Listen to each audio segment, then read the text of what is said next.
Moi, je m'appelle Marie-Laure Darigat, j'ai 48 ans, je suis co-animatrice du livret handicap de la France Insoumise. Et donc, je suis à la tête d'un joyeux groupe de personnes toutes concernées, tout handicap confondu, et qui travaillons sur les questions du handicap. Les questions du handicap, elles sont centrales, puisqu'on va vraiment parler du droit des personnes, des droits humains. Vous avez les droits de l'homme, les droits de la femme, les droits de l'enfant. Et il y a très peu de personnes qui connaissent la Convention internationale des personnes en situation de handicap. Et nous, on se bat pour sa mise en application. Et pour que toute personne, qu'elle soit handicapée ou non, puisse avoir les mêmes droits en France. Très bien, donc c'est un entretien qui va se diviser en 3 parties. La première va porter sur la question des services publics. La deuxième sur l'école, et on terminera par toute une partie de l'entretien qui portera sur la question de l'emploi et du travail, puisque la question du SMIC et la question de la rémunération est au cœur aujourd'hui des enjeux de précarité que doivent affronter les personnes en situation de handicap. On l'a très bien vu depuis le début de la campagne, la question des services publics avec, soi-disant, une difficulté qu'auraient les économistes et les personnes en charge du programme du nouveau Fonds populaire à financer ce programme économique. Or, aujourd'hui, on sait que pour les personnes en situation de handicap, ce sont avant tout des agents de la fonction publique dans l'école, dans les structures médico-sociales comme les CESAD, les IME, ou d'autres foyers comme les foyers d'accueil médicalisés ou les maisons d'accueil. Toutes ces personnes ont un point commun, c'est que ce sont des agents de l'État qui sont payés avec nos impôts. Donc aujourd'hui, comment peut-on expliquer qu'un programme qui mette autant et de manière aussi positive l'accent sur le service public soit d'un tel intérêt pour les personnes en situation de handicap ? Alors, l'intérêt, il est multiple. La première des choses, c'est qu'on prend l'école, par exemple. Personnes en situation de handicap, elles ont besoin d'un accompagnement pour pouvoir suivre une scolarité.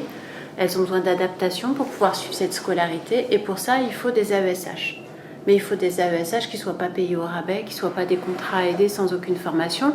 Il faut des personnes qui puissent être titularisées et embauchées en nombre. On va revenir sur ce point. Donc aujourd'hui, c'est à peu près 110 000 AESH dans la fonction publique. C'est le deuxième corps dans l'éducation nationale après les enseignants. Est-ce que vous pourriez nous expliquer un petit peu comment fonctionne leur travail ? On sait aujourd'hui que ce sont des personnes qui travaillent en moyenne entre 18 et 20 heures par semaine et qui en moyenne gagnent entre 8 et 900 euros. En quoi cette titularisation, donc avec un salaire stable et un SMIC horaire plus élevé, aurait des conséquences positives sur l'éducation de nos enfants ? Alors déjà au Canada, ce sont des éducateurs spécialisés qui ont cette fonction d'AESH, donc qui ont quand même un bac plus 3 avec tout un apport théorique et pratique pour l'accompagnement des enfants. Ces personnes, quand elles arrivent, elles sont en contrat aidé, elles se forment comme elles peuvent. Il y a quelques petites formations et du coup, quand elles arrivent à la fin de leur formation, on leur dit le contrat aidé s'arrête, donc au revoir. Là, l'idée, ça pourrait être de pérenniser en fait ces postes, de leur donner aussi un cursus de formation qui permette une meilleure connaissance et puis qu'elles soient plus à même d'accompagner ces jeunes et leur permettre d'évoluer aussi dans la fonction publique et puis de pouvoir elles-mêmes ne plus être précaires pour pouvoir s'occuper pleinement des enfants. S'occuper pleinement des enfants, ça veut dire quoi ? Ça veut dire permettre à ces enfants de pouvoir réussir, permettre à ces enfants de pouvoir vivre une scolarité avec les autres et puis de pouvoir choisir leur vie, et ça c'est important, et choisir leurs études. Sur cette question des études, on a à peu près, selon les chiffres de l'UNAPI, donc pour ceux qui ne savent pas, l'UNAPI c'est une association de parents d'enfants en situation de handicap mental qui organisait son congrès la semaine dernière, qui remettait en 2023 un rapport nommé le rapport GEPA-École qui montrait justement que très peu d'enfants en situation de handicap mental vont à l'école aujourd'hui. Quels sont les freins ? Est-ce que ce sont les parents d'élèves qui travaillent, ou plutôt militent, dans les écoles qu'on a par exemple au bout de cette rue pour que leurs enfants ne soient pas avec d'autres en situation de handicap, ou les mettre sur Ritaline. Aujourd'hui, quelles sont les contraintes de cette scolarisation ? Est-ce que c'est un manque d'argent dans les services publics ? Il y a beaucoup de choses. La première chose aussi, c'est qu'il ne faut pas oublier que le handicap, c'est la discrimination numéro 1 en France. Et que si on permet à tous les enfants de se côtoyer dès la crèche, dès la maternelle, dès la primaire, cette handiphobie, elle va tomber. Le fait de se connaître, d'apprendre à vivre ensemble, ça va permettre aussi de se connaître les uns et les autres et d'accepter les différences. Les parents aussi, puisque c'est vrai que un enfant en situation de handicap, quand on ne connaît pas le handicap, on peut avoir peur. Et c'est à peu près les mêmes mécanismes qu'avec le racisme. On a peur de ce qui est différent, alors que ce qui est différent se complémente. Et permettre à ces enfants, en fait, d'avoir cet accompagnement et d'avoir des adaptations. On le voit de toute façon, les enfants, dès qu'ils ont les adaptations nécessaires, ils réussissent. Moi, je connais des enfants à qui on avait prédit l'échec, qui sont partis en bac pro, qui ont eu leur bac pro avec mention bien. Et on leur avait dit, mais à part un bac, si tu arrives au bac, c'est déjà beaucoup. Et cette jeune fille, elle en est à sa première année de BTS qu'elle valide avec les félicitations, elle continue. Et en fait, il leur faut beaucoup de courage à ces mômes, parce qu'à chaque fois, on leur dit, tu vas pas y arriver, tu vas pas y arriver. Alors que s'il y a toutes les adaptations qui sont possibles, si dès le début, il y a cette valorisation avec les aides techniques et les aides humaines, les enfants y arrivent forcément. La nature, elle a horreur du vide. Quand il y a du moins, il y a un plus quelque part. Il y a ce film, là, un petit truc en plus d'Artus, mais c'est vraiment ça. Chez tous les enfants en situation de handicap qu'on peut côtoyer, il y a forcément un petit truc en plus, et ce truc en plus qu'il va falloir aller exploiter et chercher pour leur permettre de réussir. On va revenir sur ce point-là, puisque une proposition de loi à laquelle la France Insoumise, mais également l'ensemble des partis de ce qu'on appelait avant la NUPES, se sont opposés, c'est le projet de loi défendu, la proposition de loi défendue par le député Horizon Paul Christophe sur les aidants, où on a un réel débat aujourd'hui sur comment on va pouvoir mettre en place ce système d'aidants, notamment à la maison, que ce soit pour les personnes ayant un grand âge ou des problèmes de mobilité dans leur domicile, ou sur cette question des aidants au sein de l'école, avec la question des AESH qu'on a également abordé, mais aussi c'est le rôle de l'enseignant, de l'accompagnant, sur comment on va accompagner vers le diagnostic des personnes en situation de handicap. On a eu plusieurs divergences, on va dire, sur cette question du dépistage et de l'accompagnement, tandis que René Pilato, qui défendait la France Insoumise sur ce texte, plaidait pour la mise en place de services de soins dès le plus jeune âge, pour voir dès 4 à 6 mois en fait, que l'enfant, si on regarde pas ses parents, il y a peut-être des signes.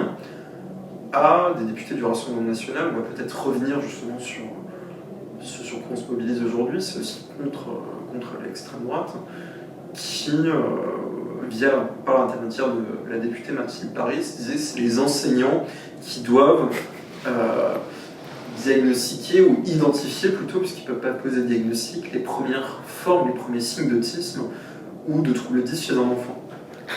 Ça, c'est très fort parce que les enseignants, on leur demande tout. On leur demande d'éduquer les enfants, on leur demande de les instruire, et puis maintenant, on va leur demander de poser des diagnostics. Donc, c'est quand même fou, quoi. Si on suit justement le raisonnement de Madame Paris, qui est députée à l'Assemblée nationale, dans une classe de 30, on va pouvoir demander à un enseignant, vous vous retrouvez face à un enfant handicapé, vous devriez justement l'emmener voir un psychiatre ou l'emmener dans un centre de ressources autisme. Donc voilà, pour ceux qui ne le savent pas, dans tous les départements de France, on a ce qu'on appelle des CRA, des centres de ressources autisme, pour passer ces diagnostics. Est-ce que ça semble un petit peu binaire en fait, au vu de... C'est complètement irréaliste. C'est complètement irréaliste. Pourquoi ? Parce que même des troubles mineurs, moi je pense à la dyspraxie par exemple. J'ai eu un jeune de 14 ans qui a toujours été... dans le cadre de mon travail, qui a toujours été mis de côté parce que, en gros, il ne travaillait pas, donc il était au fond dans le radiateur, il n'embêtait personne, et voilà.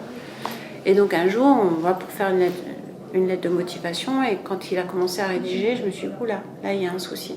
Et ce gamin était passé à travers toutes les mailles du filet. Maternelle, primaire, collège. Ce qu'il faut, en fait, c'est remettre... moi, quand mes enfants étaient plus jeunes, il y avait ce qu'on appelait le RASED, qui était vraiment un outil très bien. Ces outils-là, il faut les développer. Il faut permettre aux enfants, dès qu'il y a un trouble... Alors, le dépistage précoce, oui, parce que c'est toujours ça, d'errance médicale et diagnostique que le jeune n'aura pas à subir. Je dis subir parce que les personnes qui se font diagnostiquer tardivement, il y a énormément de souffrance avant que le diagnostic tombe. Parce qu'il n'y a pas d'accompagnement, il n'y a pas les adaptations pour... Et c'est très compliqué à vivre quand on se sent différent, qu'on ne sait pas pourquoi et qu'on est rejeté.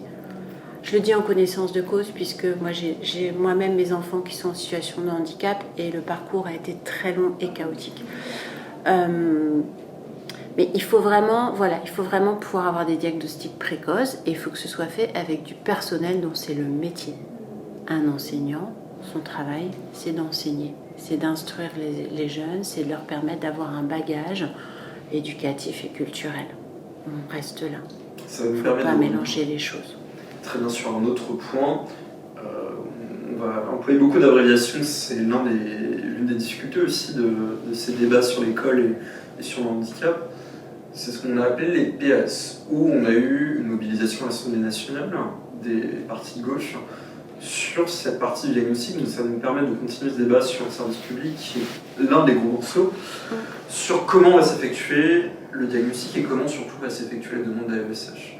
L'un des gros projets du gouvernement, et de Mme Fadila Khattabi, donc pour ceux qui ne le savent pas, c'est la ministre en charge du handicap, était de délivrer ces aides, ce qu'on appelle les plans GEVASCO, qui évaluent ensuite les besoins de l'enfant ou les besoins de l'adulte plus tard, non pas par une commission de la NDPH, puisqu'il y a peu de gens en fait, qui savent qu'aujourd'hui, quand on remet un dossier à la NDPH, il y a une commission, notamment pour un enfant, qui évalue les besoins de l'enfant, est-ce qu'il a besoin d'un AESH ou d'un ordinateur.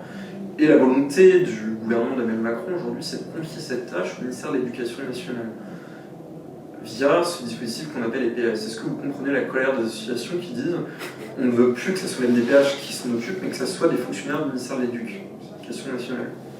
Alors déjà, il faudrait que la question de l'adaptation et du handicap soit nationale, puisque en fonction des départements, on a des réponses totalement différentes pour un même jeune. Donc ça, c'est un point important, effectivement. Ça permet de revenir à ce qu'on dit très simplement, puisque beaucoup de familles sont confrontées à cela. Ce sont des dossiers de 30 pages qui sont remis dans chaque MDPH des départements, où un comité constitué de médecins, psychologues, voilà, au vu des capacités, puisque parfois c'est très compliqué de constituer ces équipes, au vu du nombre d'argent qu'on a. En fait, c'est eux qui évaluent comment un enfant peut avoir un message sur un ordinateur. Voilà. Je pense qu'il y a peu de Français qui le savent aujourd'hui aussi. Donc peut-être revenir sur ce point, c'est... Alors ce sont eux qui évaluent, mais qui évaluent en fonction des besoins de l'enfant, mais aussi de ce qu'ils ont en stock pour pouvoir payer justement les adaptations. Et c'est là où c'est compliqué. C'est-à-dire que les départements, on leur demande de payer le RSA, l'AAH, et puis il y a tout ce qui est handicap.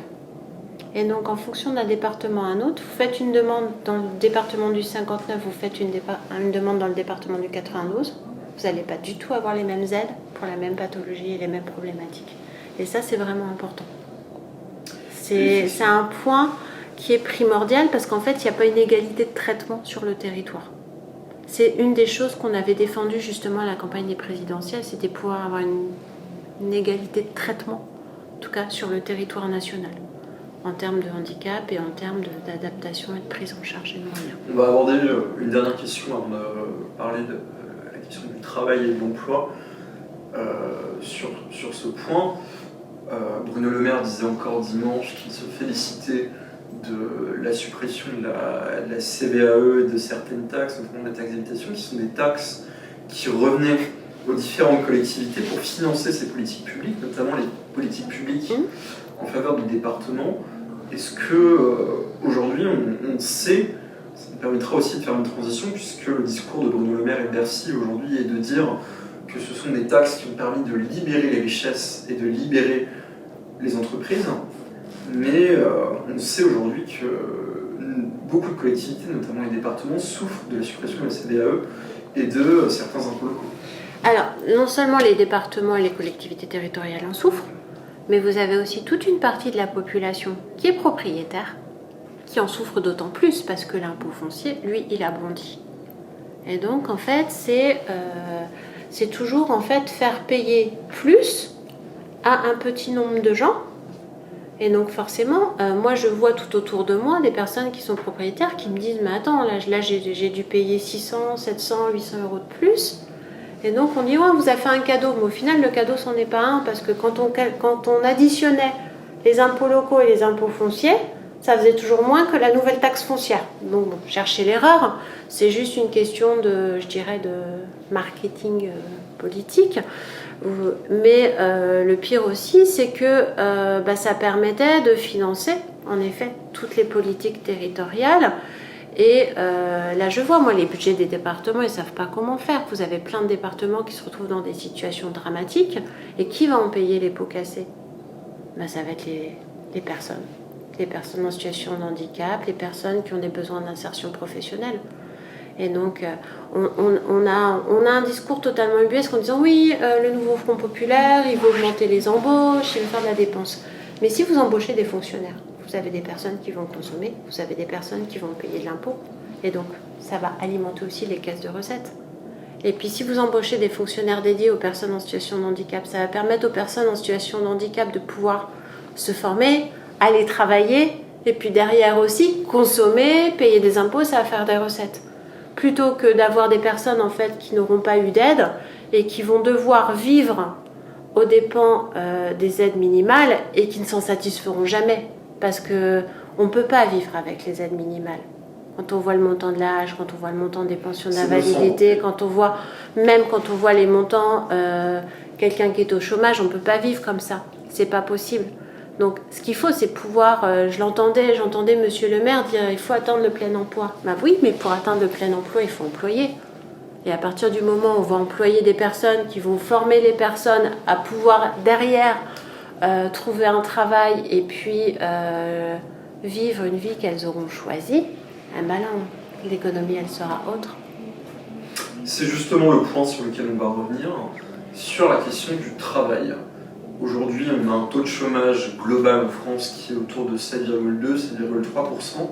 Mais on a, et heureusement d'ailleurs, cette question de l'emploi protégé qui se divise en plusieurs parties.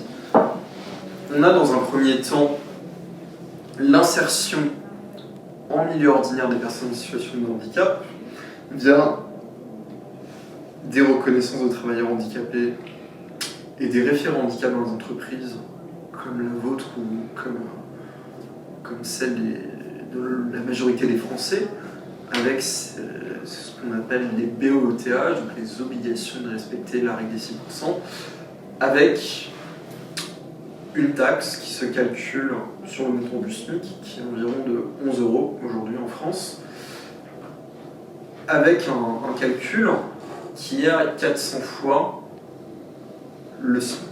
Avec une taxe, par exemple, on a refait le calcul avec un produit en croix tout à l'heure.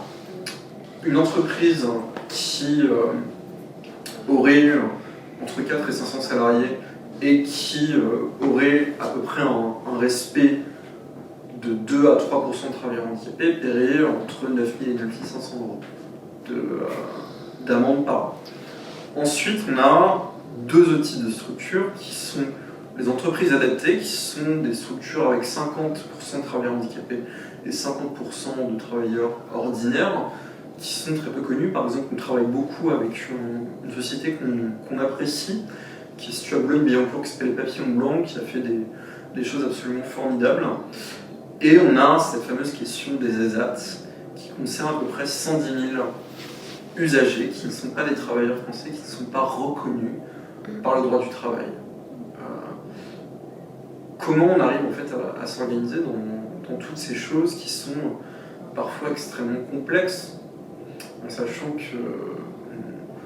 qu'on documente quasiment toutes les semaines actuellement dans le journal ces grands groupes du CAC 40, Natixis, Schneider, qui utilisent des ESAT pour avoir une main-d'œuvre à bas coût et respecter la règle des 6%. Déjà, les ESAT, ça pose une première question, c'est celle du droit des personnes en situation de handicap. Comme vous l'avez dit, ils ne sont pas salariés, ils ne sont pas reconnus comme étant salariés, ils n'ont pas le droit de grève, ils ne peuvent pas avoir de syndicat. Ils l'ont obtenu l'an dernier.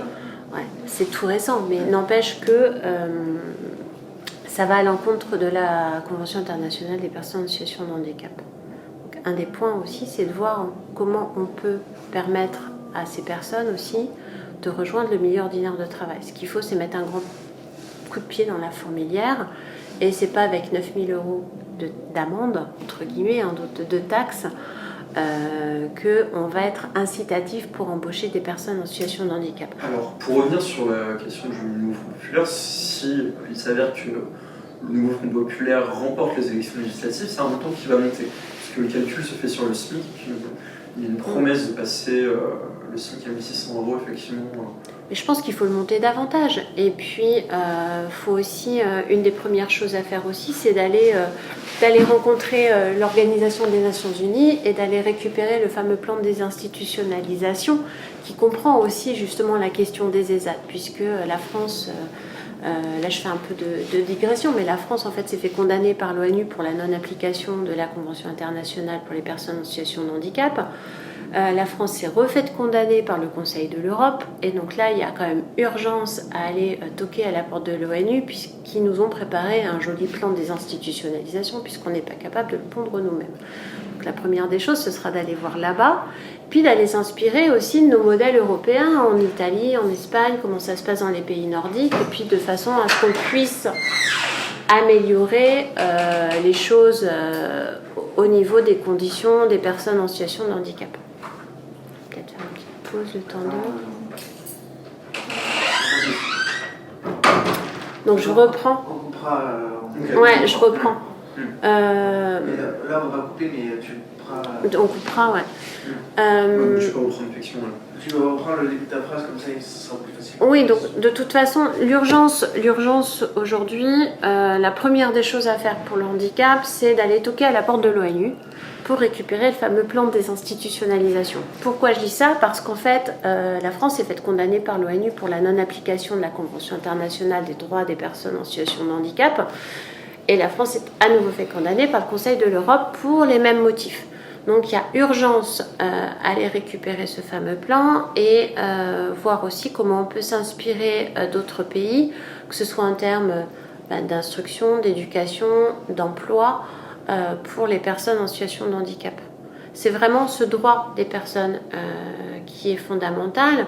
Le droit de l'emploi aussi, vous avez des personnes en fait qui vont être en ESAT, qui vont toucher la hache avec un petit complément. C'est la règle, effectivement. On le rappelle, la hache c'est 900 € aujourd'hui. Voilà. Et ils vont toucher un complément de revenu pour refaire une activité qui s'apparente à du salariat. Donc peu de gens en fait savent qu'à la base, les ESAT sont des structures de réinsertion sociale et professionnelle, avec des indicateurs. Un exemple d'indicateur très simple, c'est la mobilité, la capacité d'une personne à pouvoir faire son trajet aller-retour sur son lieu de travail et à sa maison. Ça, c'est un indicateur à titre d'exemple. Et on se rend compte que les salaires, on l'a beaucoup documenté dans l'hebdomadaire, sont un indicateur très peu visible parmi les autres.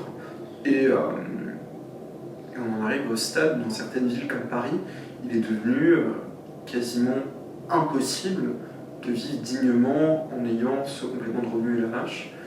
Et ça nous permet de faire une transition sur la formation des entreprises dites ordinaires pour insérer ces personnes dans des entreprises dites classiques. Quels sont les retours, que ce soit dans la fonction publique ou dans les entreprises privées, du MEDEF, de la CPME et du syndicat des TPE, qu'on appelle l'U2P aussi. Comment le patronat se positionne face à ces personnes? Est-ce qu'il les juge difficilement employables? On va peut-être prendre des termes qui fâchent un petit peu, mais est-ce que le dialogue est assez rompu justement avec les syndicats patronaux qui disent, pour le dire assez sévèrement, nous, ça nous fait une main-d'œuvre à coup sur le territoire français? Alors, j'en ai parlé tout à l'heure, mais on va revenir aussi sur discrimination numéro 1 en France, qui est le handicap. On a entendu des choses lors des dernières campagnes, un candidat qui traitait l'autre d'autiste, par exemple. Je vais revenir là-dessus, mais ça illustre aussi la vision qu'ont une certaine partie de la population française sur le handicap. Et c'est important de changer le regard. Et je pense que la première des choses aussi, c'est d'être intraitable là-dessus, et puis peut-être aussi de former davantage les enfants, les adolescents, mais même les adultes, à ce qu'est le handicap et comment on peut vivre tous ensemble sereinement.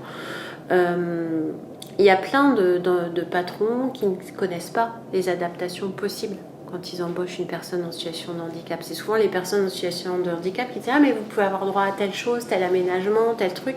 Et donc ça, je pense que c'est aussi important de pouvoir davantage les populariser, les communiquer dessus, de façon à faire connaître ces choses-là. Et puis,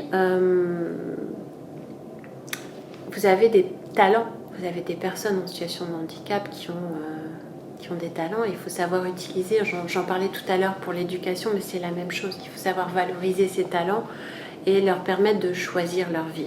Je me souviens d'un jeune qui était en IM Pro et qui voulait à tout prix travailler dans la vente, et il avait fait un stage dans une entreprise classique, en commerce, ça s'était super bien passé. Il avait émis le souhait de pouvoir après faire un CAP vente et puis pouvoir ensuite faire un apprentissage. Le lieu de stage était prêt à le prendre, donc il avait trouvé son propre lieu d'alternance. Et au final, l'IM Pro a jugé qu'il fallait qu'il aille travailler en ESAT, ce serait mieux pour lui. Donc la question de choisir sa vie aussi, elle est importante. Ça nous permettra d'avoir une belle conclusion. Quel est en 3 mots peut-être le message que vous voulez apporter à ces publics qui représentent 17 millions de personnes en France aujourd'hui?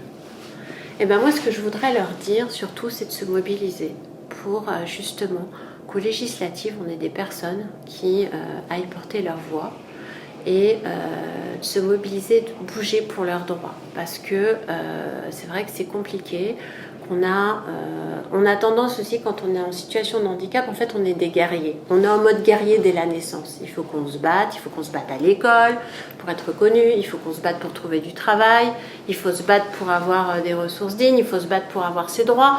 Vous allez au supermarché, il faut encore se battre pour, des fois, se garer à la place handicapée ou se battre pour aller... C'est une loi 2021 qui garantit les heures silencieuses pour les personnes autistes. Je ne sais pas si, par exemple, quand vous allez au Leclerc ou à l'Intermarché à côté de chez vous, il y a toujours cette heure qui est respectée.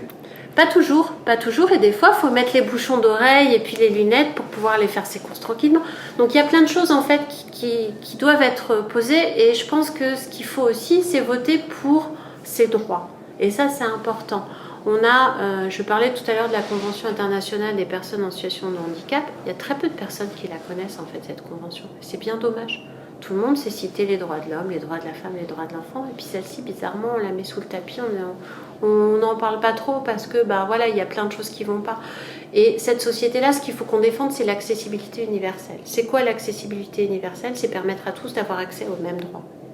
Alors, c'est pas uniquement l'accessibilité des trottoirs, des lieux publics et compagnie, mais c'est permettre à tous, quel que soit, qu'on soit valide en situation de handicap et quel que soit son handicap, de pouvoir aller au cinéma, de pouvoir faire ses courses, de pouvoir manger, de pouvoir se soigner, de pouvoir aller dans des lieux culturels, pouvoir s'informer. S'informer aussi, c'est important. À quand le journal de 20h en facile à lire et à comprendre? Parce que là, on a énormément de personnes qui ont obtenu le droit de vote. Ça faisait partie de la Convention internationale des personnes en situation de handicap. Mais est-ce qu'on a donné les moyens à ces personnes de pouvoir comprendre les choses pour qu'elles puissent voter? Alors oui, il y a des tracts en FALC, mais les tracts au moment des élections, ça ne suffit pas. Encore faut-il qu'elles puissent s'informer régulièrement, connaître la situation et parler. Moi, je me souviens d'un débat au Créail à Lille, à l'occasion des présidentielles, où on a pu parler de sujets très pointus avec les personnes qui étaient toutes déficientes intellectuelles. On a parlé de la souffrance animale, on a parlé du réchauffement climatique, on a parlé de plein de thèmes parce que c'était intéressant, parce qu'en fait, le vocabulaire était adapté, simplifié, ça leur a permis de pouvoir s'exprimer davantage. Et ça, elles en ont parlé. Elles ont dit que c'était compliqué pour elles de pouvoir s'informer, de pouvoir se tenir au courant. Et ça peut créer des dangers.